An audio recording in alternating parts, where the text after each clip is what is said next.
السلام علیکم ورحمۃ اللہ وبرکاتہ۔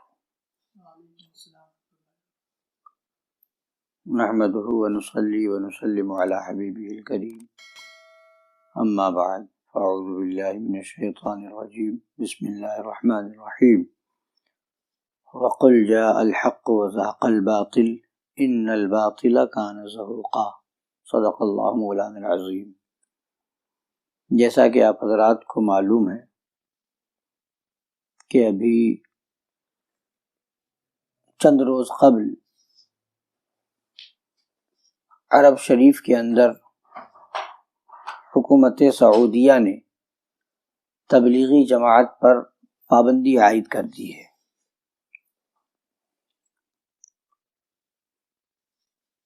اس بات کو لے کر پورے وہابیوں دیوبندیوں میں تبلیغی جماعت والوں میں ایک ہنگامہ برپا ہے، اور اس سے ابھی چند سال چند مہینے پہلے یہی وہابی اور دیوبندی تبلیغی جماعت والے یہ کہتے پھر رہے تھے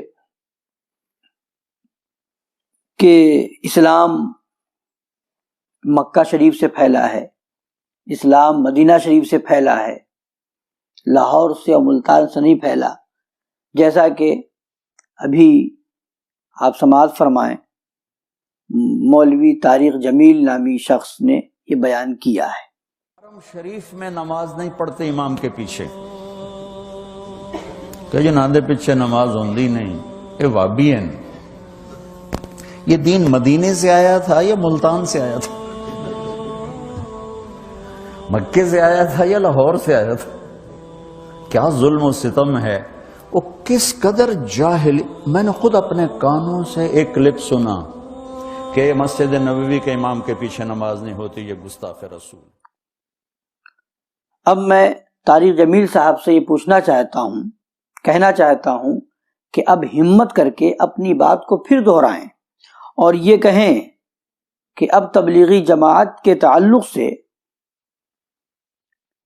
لاہور، کراچی، ملتان، دیوبند، بھوپال، لکھنؤ، دہلی سے جو بات کہی جائے اس کو نہ سنیں، اسے نہ مانیں، اس بات کو مانیں جو بات مکہ شریف اور مدینہ شریف سے کہی جا رہی ہے، یعنی اس لیے کہ اسلام وہاں سے پھیلا ہے، اس لیے کہ دین وہاں سے آیا ہے، اس لیے کہ دین وہاں سے آیا ہے، تو لہٰذا طارق صاحب اعلان کریں کہ جہاں سے اسلام آیا ہے وہیں سے تبلیغی جماعت پر پابندی لگ گئی ہے، لہٰذا اے لوگوں اپنے اپنے علاقوں میں، اپنی اپنی بستیوں میں ان تبلیغی جماعت والوں پر پابندی لگا دو، ان پر بین لگا دو، انہیں آنے نہ دو۔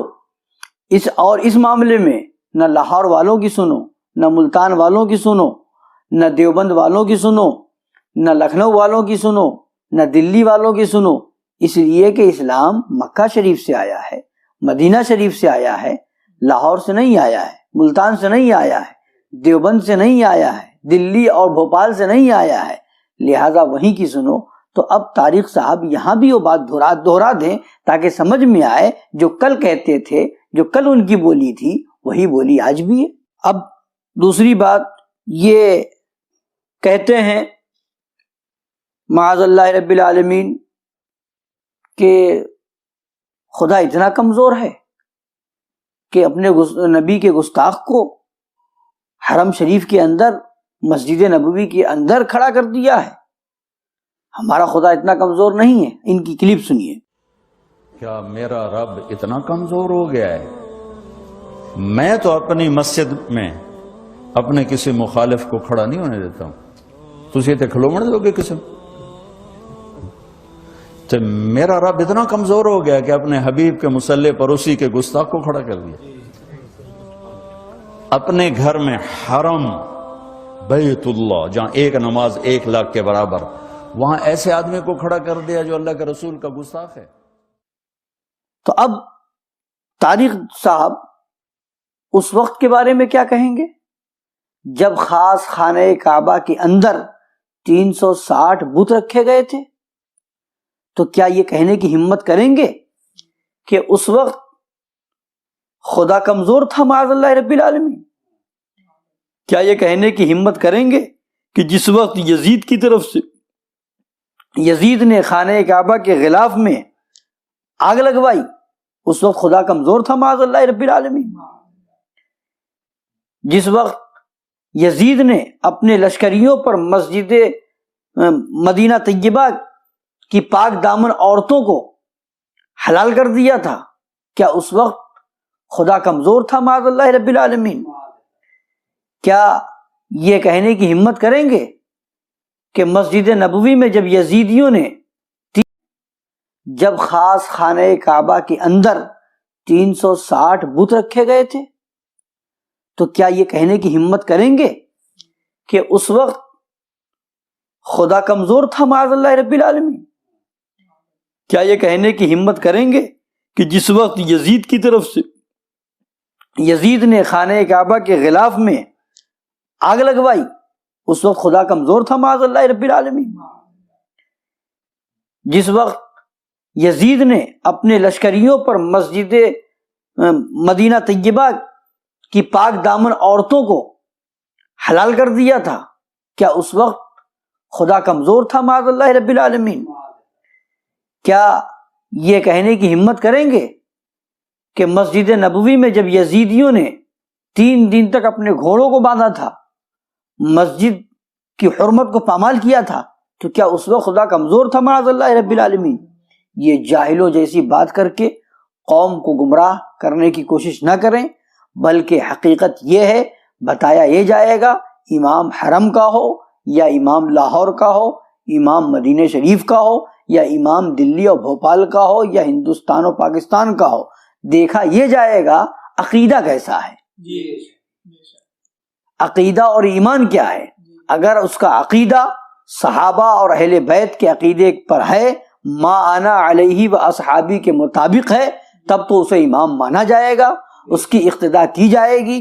اور اگر اس عقیدے سے پھرا ہے معاذ اللہ رب العالمین اور نیا عقیدہ صحابہ اور اہل بیت اور کربلا والوں کے خلاف عقیدہ گڑھ کر کے وہ نیا عقیدہ پھیلاتا ہے، تو اب ایسے عقیدے والوں کے پیچھے نماز ہرگز نہیں ادا کی جائے گی، جیسا کہ ان وہابیوں اور دیوبندیوں کا عقیدہ ہے معاذ اللہ کہ نبی مر کر مٹی میں مل گئے معاذ اللہ رب العالمین۔ ان وہابیوں کے مولوی اسماعیل دہلوی نے لکھا کہ نماز میں نبی کا خیال آ جائے تو نماز نہ ہوگی معاذ اللہ، اور انسان مشرک ہو جائے گا۔ گائے گدھے کا خیال آ جائے تو نماز ہو جائے گی معاذ اللہ۔ گائے گدھے کے خیال کو نبی کے خیال سے بہتر بتایا معاذ اللہ رب العالمین۔ تو یہ نہیں دیکھا جائے گا امام کہاں کا ہے، یہ دیکھا جائے گا امام کا عقیدہ کیا ہے۔